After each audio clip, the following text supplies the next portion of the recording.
Hey guys, welcome back to the series Glorify, Grow, and Go. This week we're going to look at the idea of going.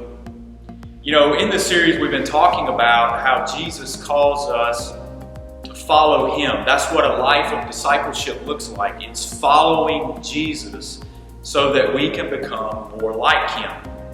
And what that looks like is glorifying God, growing deeper, and going and sharing the good news with other people. Jesus makes it clear what our mission is as His followers.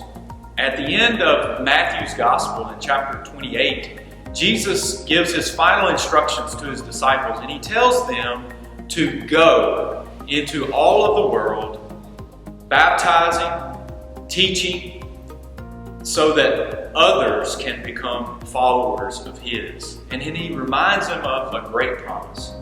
He says, I will be with you always to the end of the age.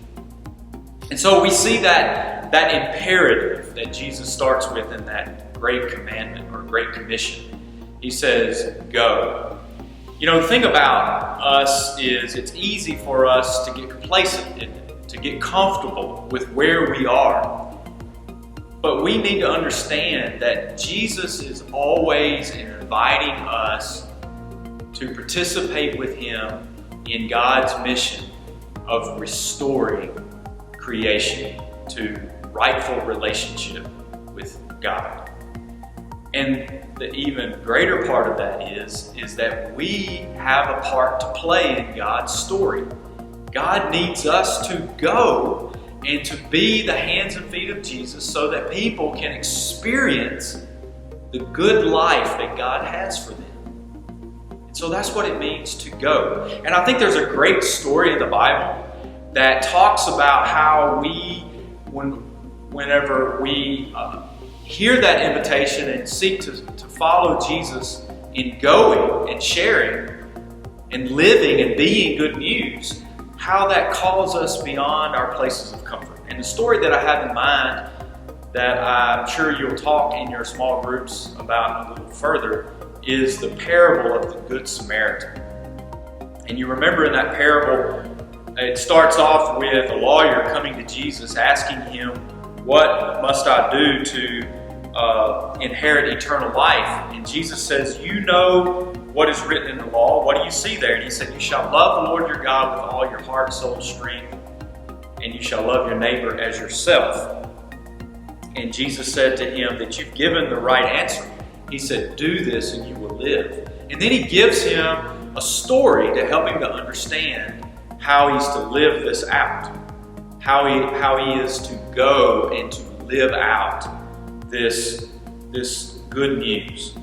And so y'all know the story of the Good Samaritan. There's a man who is beaten and left on the side of the road. A priest comes by, walks on the other side of the road to avoid this man who is lying injured and in need. And then another religious person comes by, same thing, walks on the other side of the street, avoids the man, kind of turns his back on this person in need.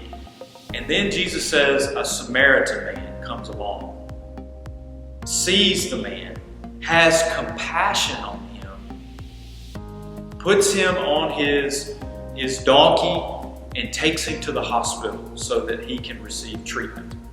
And so in this story, what Jesus is wanting us to see is that this Samaritan was somebody who was willing to cross boundaries. He was willing to cross boundaries and go to those who need compassion. And that's, for me, one of the first steps in living out this aspect of our discipleship, going.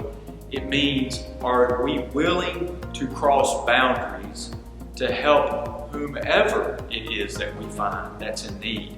For some of you, crossing that boundary meant getting on a bus and going up to Appalachia to work with Mountaintop this past summer. For others, it meant getting on an airplane and flying to another country, another region of the world in order to go and share good news. But here's the thing, guys. We aren't always called to take those great big steps, those great big leaps of faith in going. Sometimes it means walking across the cafeteria to talk to a friend or to make a friend. It means doing little things because those little things lead to great big things.